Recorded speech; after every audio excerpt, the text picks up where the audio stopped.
Part 1 focused on the origins and development of the American Mafia, introducing us to figures like Al Capone and Meyer Lansky, who rose to prominence and became extremely wealthy in the criminal underworld.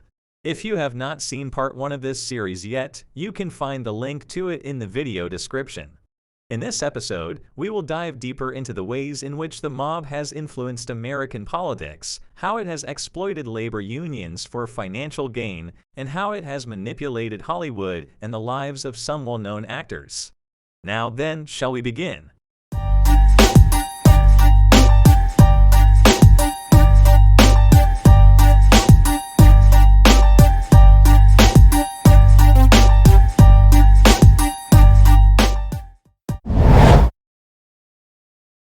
The American Mafia's involvement in politics dates back to the early 20th century, when Italian immigrants first began arriving in large numbers in the United States.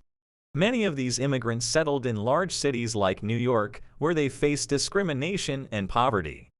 To survive, many turned to criminal activities like extortion, bootlegging, and gambling. As the Mafia grew in power and influence, they began to seek ways to expand their reach and influence in American society. One of the primary ways they did this was by getting involved in politics. One of the key tactics the Mafia used to influence politics was through bribery and corruption. They would use their vast wealth to bribe politicians and public officials in exchange for favorable treatment or access to lucrative contracts and licenses. This kind of corruption was especially rampant in cities like New York, where the Mafia had deep roots and a strong presence. In addition to bribery, the Mafia also used intimidation and violence to control politics. They would use their muscle to control local elections, to prevent rival candidates from running, or to ensure that their chosen candidate won. They would also use violence to silence political opponents or to intimidate lawmakers into passing laws that were favorable to their criminal enterprises. One of the most infamous examples of Mafia involvement in politics was the so-called Kefauver hearings of the early 1950s. These hearings, led by Senator Estes Kefauver, were held to investigate organized crime in America, and they uncovered a vast network of political corruption and bribery that reached all the way to the highest levels of government. The hearings led to the downfall of many prominent politicians and public officials, and they helped to raise public awareness of the dangers of organized crime. Another example of the Mafia's influence on American politics was the election of John F. Kennedy as President of the United States in 1960. While the full extent of the Mafia's involvement in the election remains unclear, it is widely believed that the Mafia played a role in helping Kennedy win the election. Some reports suggest that the Mafia used their connections and influence to rig the vote in Kennedy's favor. However, there is no concrete evidence to support this theory. Despite the efforts of law enforcement officials to curb the influence of the Mafia in politics, their impact on American politics continues to be felt. From local elections to national campaigns, the Mafia has historically exerted a powerful influence over American politics, and their impact can be felt in the policies and laws that shape the nation. While their influence has declined in recent years, the legacy of their involvement in American politics continues to be felt to this day. In recent years, there have been efforts to address the issue of political corruption and the influence of organized crime on American politics. In 1978, Congress passed the Racketeer Influenced and Corrupt Organizations Act, which gave law enforcement officials new tools to prosecute organized crime groups and their associates. This law has been used to bring down many powerful Mafia bosses and their networks. Additionally, there have been efforts to increase transparency in campaign financing and to strengthen ethical standards for politicians and public officials. However, despite these efforts, the influence of organized crime on American politics remains a concern for many. The Mafia's involvement in politics serves as a cautionary tale of the dangers of corruption and the threat that organized crime poses to democracy. As long as there are powerful criminal networks seeking to exploit the system for their own gain, there will always be a need for vigilant law enforcement and strong ethical standards in politics. One of the key tactics the American Mafia used to increase their wealth and power was by infiltrating labor unions. Unions were powerful organizations in the mid-20th century, and the mafia saw them as a way to control entire industries and to extract money from businesses. The mafia's involvement in labor unions began in the 1920s and 1930s, when they began to take control of various unions in the construction, trucking, and garment industries. They would use their muscle to intimidate workers and employers and to demand a cut of the profits from the businesses they controlled.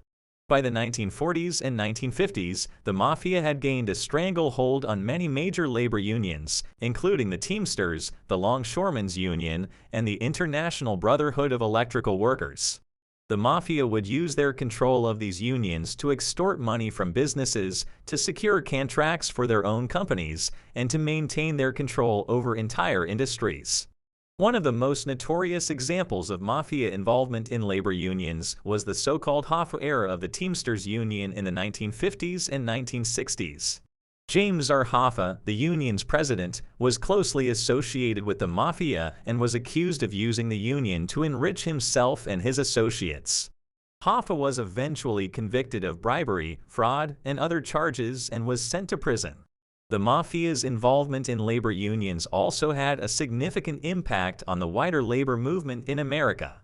By controlling major unions and extracting money from businesses, the mafia weakened the power of legitimate unions and made it more difficult for workers to negotiate for better wages and working conditions. In recent years, there have been efforts to address the issue of organized crime's influence on labor unions. The Department of Labor has increased its scrutiny of union corruption, and there have been several high-profile cases in which mafia members and union officials have been prosecuted for their crimes. However, the legacy of the mafia's involvement in labor unions continues to be felt today. Many labor unions continue to struggle with corruption and infiltration by organized crime, and workers continue to face challenges in negotiating for fair wages and working conditions. The story of the mafia's involvement in labor unions serves as a cautionary tale of the dangers of organized crime and the need for vigilance in protecting the rights of workers and the integrity of labor unions.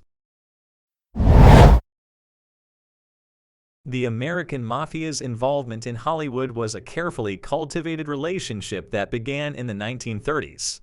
It was a mutually beneficial partnership. Hollywood needed financing to help support its fledgling studios, and the mafia needed a way to launder their money and legitimize their income.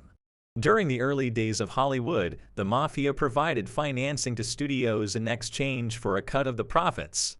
They would also use their connections to help secure contracts for their own associates and to intimidate actors and directors who did not cooperate with their demands.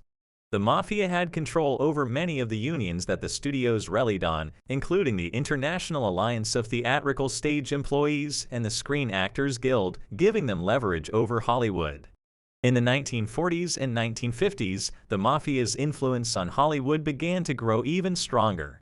They began to use their connections with the unions to manipulate labor negotiations and control the supply of workers. This allowed them to extort money from the studios and force them to comply with their demands. One of the most notorious examples of mafia involvement in Hollywood was the case of Johnny Rosselli. Rosselli was a mafia member who was involved in the production of the classic film The Godfather. He was said to have used his connections to the mafia to help secure financing for the film and to protect the production from interference by other organized crime groups.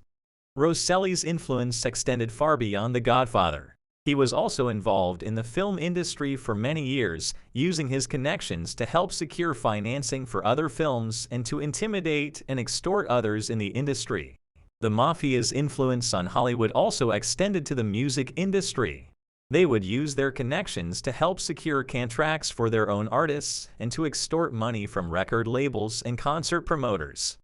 One of the most famous examples of mafia involvement in the music industry was the case of Morris Levy. Levy was a mafia associate who owned a number of record labels in the 1960s and 1970s. He was known for his connections to organized crime and for using his power to exploit artists and extort money from other record labels. Levy's influence was so great that he was able to prevent some of the biggest names in music, including the Beatles and Bob Dylan, from performing in certain venues. Despite efforts by law enforcement to crack down on organized crime's influence on Hollywood and the entertainment industry, the mafia's hold on the industry continued for many years.